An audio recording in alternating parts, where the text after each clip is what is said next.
राधे राधे। आप सभी का बहुत बहुत स्वागत है।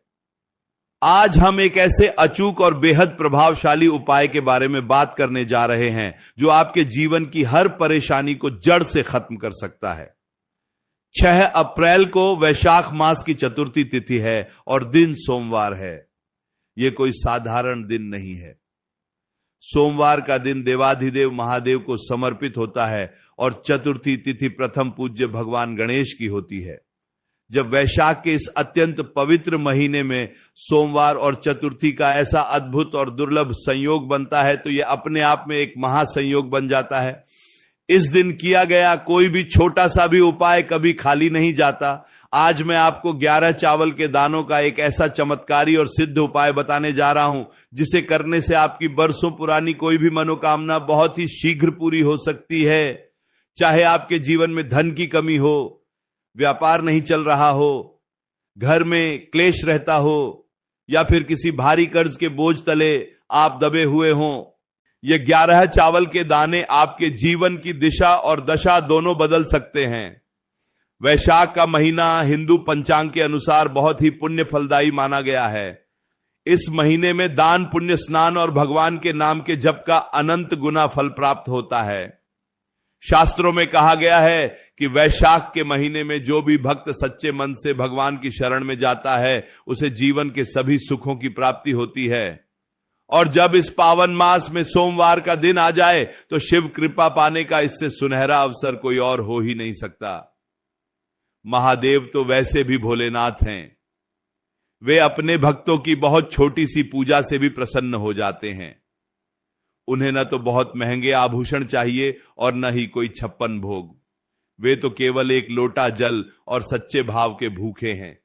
और आज जिस उपाय की हम चर्चा कर रहे हैं उसमें आपको केवल 11 चावल के दाने चाहिए। जी हां, केवल 11 दाने। लेकिन यह दाने आपके जीवन में वह चमत्कार करेंगे जिसकी आपने कभी कल्पना भी नहीं की होगी। सनातन धर्म में चावल को अक्षत कहा जाता है। अक्षत का अर्थ होता है वह जो कभी क्षत ना हो, यानी जिसका कभी क्षय ना हो, जो कभी टूटे नहीं, जो कभी खंडित ना हो। अक्षत को पूर्णता का प्रतीक माना जाता है।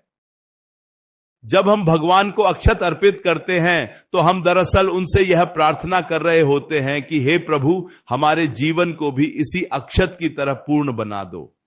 हमारे सुखों में कभी कोई कमी ना आए, हमारे धन धान्य में कभी कोई क्षय ना हो। इसीलिए किसी भी पूजा पाठ, अनुष्ठान या मांगलिक कार्य में अक्षत का होना सबसे ज्यादा जरूरी माना गया है। बिना अक्षत के कोई भी पूजा पूर्ण नहीं मानी जाती। जब यही अक्षत सोमवार के दिन भगवान शिव को अर्पित किया जाता है तो यह धन खींचने वाले चुंबक का काम करता है। यह आपकी दरिद्रता को दूर करता है और घर में माता लक्ष्मी के स्थायी वास का मार्ग प्रशस्त करता है। अब बहुत ध्यान से सुनिएगा कि यह उपाय आपको कैसे करना है। उपाय की विधि को समझना बहुत जरूरी है, क्योंकि अगर विधि में चूक हो गई तो उपाय का पूरा फल नहीं मिल पाता। सबसे पहले तो 6 अप्रैल सोमवार के दिन सुबह जल्दी उठने का प्रयास करें। ब्रह्म मुहूर्त में उठना सबसे उत्तम है, लेकिन अगर किसी कारणवश आप ब्रह्म मुहूर्त में नहीं उठ पाते हैं तो सूर्योदय से पहले उठने की कोशिश जरूर करें। उठने के बाद सबसे पहले अपने घर की साफ सफाई करें। मुख्य द्वार पर थोड़ा सा जल छिड़कें। इससे घर की नकारात्मक ऊर्जा बाहर चली जाती है और सकारात्मक ऊर्जा का प्रवेश होता है। इसके बाद स्नान आदि से निवृत्त होकर स्वच्छ वस्त्र धारण करें। सोमवार का दिन है, इसलिए कोशिश करें कि आप हल्के रंग के कपड़े पहने। सफेद या हल्के पीले रंग के वस्त्र इस दिन बहुत शुभ माने जाते हैं। काले या बहुत गहरे नीले रंग के कपड़े पहनकर यह पूजा न करें। अब आपको अपने घर के रसोई घर से चावल के दाने लेने हैं। आपको केवल 11 दाने ही निकालने हैं। लेकिन यहां सबसे बड़ी और ध्यान रखने वाली बात यह है कि चावल का एक भी दाना कहीं से भी टूटा हुआ नहीं होना चाहिए।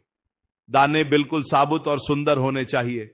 आप एक एक दाने को अपने हाथ में लेकर ध्यान से देख लें कि वह खंडित तो नहीं है, क्योंकि भगवान शिव को खंडित वस्तु कभी भी अर्पित नहीं की जाती। अगर आप टूटा हुआ चावल चढ़ाते हैं तो आपकी पूजा भी खंडित हो जाती है और उसका कोई फल आपको प्राप्त नहीं होता। इसलिए बहुत ही सावधानी से चुन चुनकर 11 चावल के दाने अलग निकाल लें। इन दानों को एक छोटी सी साफ कटोरी में रख लें। अब इन चावल के दानों को थोड़े से शुद्ध जल से धो लें ताकि उन पर लगी कोई भी अशुद्धि साफ हो जाए। इसके बाद आपको एक तांबे का लौटा लेना है। लौटा अच्छी तरह से साफ होना चाहिए। उस तांबे के लोटे में अपने घर के परिंदे से या जहां से भी आप पीने का पानी लेते हैं वहां से शुद्ध जल भर लें।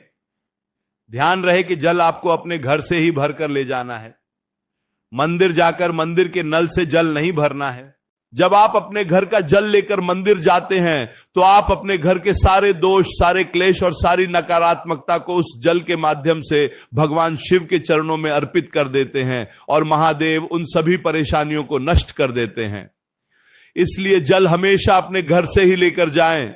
अब इस जल से भरे लोटे में आपको थोड़ा सा गंगा जल मिला लेना है। गंगा जल मिलाने से वह पूरा जल गंगा जल के समान ही पवित्र हो जाता है। अब जो 11 चावल के दाने आपने लिए हैं उन्हें अपने दाहिने हाथ की हथेली पर रखें। अपनी आंखें बंद करें और उस परम पिता परमात्मा देवाधिदेव महादेव का स्मरण करें। अपने मन में भगवान शिव के स्वरूप का ध्यान करें। उनकी जटाओं से बहती हुई गंगा, उनके माथे पर चमकता हुआ चंद्रमा, उनके गले में लिपटा हुआ वासुकी नाग और उनके हाथ में डमरू और त्रिशूल, इस मनमोहक और कल्याणकारी स्वरूप का अपने हृदय में ध्यान करें। और फिर अपनी वह मनोकामना जो भी आपके दिल में है, जो बहुत समय से पूरी नहीं हो रही है, उसे भगवान के सामने अपने मन ही मन में कहें। चाहे वह नौकरी को लेकर हो, व्यापार को लेकर हो, शादी विवाह में आ रही अड़चनों को लेकर हो, या फिर शरीर की किसी बीमारी को लेकर हो। भगवान से ऐसे बात करें जैसे एक बच्चा अपने पिता से बात करता है। पूरी श्रद्धा और पूरे विश्वास के साथ अपनी बात कहें। अब इन 11 चावल के दानों को उस जल से भरे तांबे के लोटे में डाल दें। जब आप दाने लोटे में डाल रहे हों तो लगातार भगवान शिव के पंचाक्षरी मंत्र नमः शिवाय का मन ही मन जाप करते रहें। याद रहे कि आपको केवल नमः शिवाय बोलना है या फिर आप श्री शिवाय नमस्तुभ्यम बोल सकते हैं। इसके बाद इस लोटे को लेकर शिव मंदिर की ओर प्रस्थान करें। जब आप घर से मंदिर के लिए निकलें तो रास्ते में किसी से भी फालतू बात ना करें, किसी की निंदा या चुगली ना करें। आपका पूरा ध्यान केवल महादेव के चरणों में होना चाहिए। रास्ते भर चलते हुए मन ही मन नमः शिवाय का जाप करते रहें। आपका मन जितना शांत और शिव में लीन होगा, आपके उपाय का प्रभाव उतना ही अधिक बढ़ जाएगा। जब आप शिव मंदिर पहुंच जाएं तो सबसे पहले मंदिर की चौखट को प्रणाम करें। भगवान नंदी जो शिव जी के द्वारपाल हैं और उनके सबसे परम भक्त हैं, उन्हें हाथ जोड़कर प्रणाम करें। नंदी महाराज की अनुमति के बिना शिव जी की पूजा अधूरी मानी जाती है। इसलिए पहले नंदी जी को प्रणाम करके उनसे शिव जी के दर्शन की अनुमति मांगे। इसके बाद गर्भगृह में प्रवेश करें। शिवलिंग के सामने जाकर खड़े हो जाएं या बैठ जाएं। कुछ देर के लिए अपनी आंखें बंद करें और वहां की शांत और पवित्र ऊर्जा को महसूस करें। अब अपने दोनों हाथों से उस तांबे के लोटे को पकड़ें जिसमें आपने जल और चावल के दाने डाले हैं। अब बहुत ही धीमी धार से वह जल शिवलिंग पर अर्पित करना शुरू करें। जल की धार बिल्कुल पतली होनी चाहिए। जैसे एक सूत का धागा होता है, उतनी ही पतली धार से जल चढ़ाएं। जल चढ़ाते समय आपको लगातार श्री शिवाय नमस्तुभ्यम मंत्र का जाप करना है। जल इतनी धीरे चढ़ाना है कि जब तक आपका पूरा जल खत्म हो तब तक आप कम से कम 11 बार इस मंत्र का जाप कर लें। आदि जब आप जल चढ़ा रहे हो तो आपके मन में यह भाव होना चाहिए कि आप यह जल शिवलिंग पर नहीं बल्कि साक्षात महादेव के मस्तक पर चढ़ा रहे हैं और वे अत्यंत प्रसन्न मुद्रा में आपकी ओर देख रहे हैं। जब आप पूरा जल चढ़ा दें तो आप देखेंगे कि कुछ चावल के दाने लोटे के अंदर ही चिपके रह गए हैं। आपको अपने दाहिने हाथ की उंगलियों से उन बचे हुए चावल के दानों को निकालना है और उन्हें भी शिवलिंग पर अर्पित कर देना है। लोटे में एक भी दाना छूटना नहीं चाहिए। पूरे 11 के 11 दाने शिवलिंग पर चढ़ जाने चाहिए। इसके बाद अपने दाहिने हाथ से शिवलिंग का स्पर्श करें। शिवलिंग की जो जलहरी होती है, जहां से जल बहकर नीचे गिरता है, उस स्थान को स्पर्श करें। यह स्थान माता पार्वती का हस्त कमल माना जाता है, इसलिए शिवलिंग के साथ साथ माता पार्वती का भी आशीर्वाद आपको प्राप्त होता है। और जहां शिव और शक्ति दोनों का आशीर्वाद मिल जाए, वहां दुनिया की कोई भी ताकत आपका बाल भी बांका नहीं कर सकती। शिवलिंग को स्पर्श करने के बाद अपने दोनों हाथ जोड़कर महादेव से एक बार फिर अपनी मनोकामना कहें, उनसे प्रार्थना करें कि हे मेरे भोलेनाथ, हे मेरे त्रिकालदर्शी प्रभु, मेरी इस परेशानी को दूर कर दो। मैंने यह 11 चावल के दाने पूरी श्रद्धा से आपको अर्पित किए हैं, कृपया इन्हें स्वीकार करें और मेरे जीवन के खालीपन को अपनी कृपा से भर दें। इसके बाद मंदिर में ही एक कोने में बैठकर कुछ देर भगवान का ध्यान करें। कम से कम 5 मिनट तक वहां जरूर बैठें और नमः शिवाय का जाप करें। शिव मंदिर की जो सकारात्मक ऊर्जा होती है, वह आपके शरीर और आपके मन में प्रवेश कर जाएगी और आपकी सारी चिंताएं धीरे धीरे समाप्त होने लगेंगी। जब आप मंदिर से वापस आने लगें तो नंदी महाराज के पास आएं। नंदी जी के दाहिने कान में अपनी मनोकामना धीरे से कह दें। ऐसा माना जाता है कि महादेव हमेशा तपस्या में लीन रहते हैं और नंदी जी उनकी सुरक्षा करते हैं। इसलिए जब हम नंदी जी के कान में अपनी बात कहते हैं तो वह बात सीधे महादेव तक पहुंच जाती है और बहुत जल्दी पूरी होती है। इसके बाद भगवान को प्रणाम करके अपने घर वापस आ जाएं। घर आकर सबसे पहले अपने मंदिर में भगवान को प्रणाम करें और फिर अपना नियमित कार्य शुरू करें। यह उपाय देखने में बहुत ही साधारण लगता है। कुछ लोग सोचेंगे कि केवल 11 चावल के दानों से और एक लोटा जल से क्या चमत्कार हो जाएगा। लेकिन मेरे प्यारे दोस्तों, अध्यात्म में और भगवान की भक्ति में सामग्री की कीमत नहीं होती, बल्कि आपके भाव की कीमत होती है। शबरी के पास राम जी को खिलाने के लिए कोई राजशाही पकवान नहीं थे। उसने तो केवल झूठे बेर खिलाए थे, लेकिन भगवान ने उन बेरों को अमृत समझकर खाया। विदुर जी ने भगवान कृष्ण को केवल केले के छिलके खिलाए थे और भगवान ने उन्हें 56 भोग से भी ज्यादा स्वादिष्ट मानकर खा लिया। इसलिए यह मत सोचिए कि आप केवल 11 चावल चढ़ा रहे हैं। आप तो अपने हृदय के भाव, अपना अटूट विश्वास और अपनी पूरी श्रद्धा उन चावल के दानों के रूप में भगवान को अर्पित कर रहे हैं। और जब भाव सच्चा होता है तो पत्थर की मूर्ति में भी भगवान प्रकट हो जाते हैं। 6 अप्रैल का दिन, वैशाख की चतुर्थी का दिन बहुत ही विशेष है। चतुर्थी तिथि भगवान विघ्नहर्ता गणेश की है। गणेश जी बुद्धि के देवता हैं, रिद्धि सिद्धि के दाता हैं। जब आप शिव जी को प्रसन्न करते हैं तो भगवान गणेश स्वतः ही आपसे प्रसन्न हो जाते हैं, क्योंकि गणेश जी अपने माता पिता के सबसे आज्ञाकारी पुत्र हैं। शिव की पूजा करने वाले भक्त पर गणेश जी की कृपा हमेशा बनी रहती है। आपके जीवन में आ रहे सारे विघ्न, सारी बाधाएं, सारे संकट गणेश जी हर लेते हैं। अगर आपके व्यापार में लगातार घाटा हो रहा है या आपकी नौकरी में कोई तरक्की नहीं हो रही है, तो यह चतुर्थी का सोमवार आपके लिए किसी वरदान से कम नहीं है।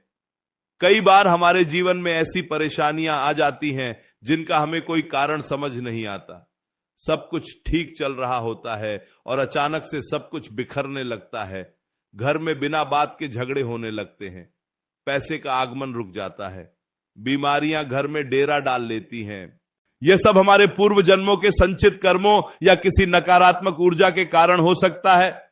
लेकिन भगवान शिव महाकाल हैं। वे समय के चक्र को बदलने की ताकत रखते हैं। वे काल के भी काल हैं। जब आप सोमवार के दिन यह चावल का उपाय करते हैं तो आपके बुरे कर्मों का प्रभाव कटने लगता है।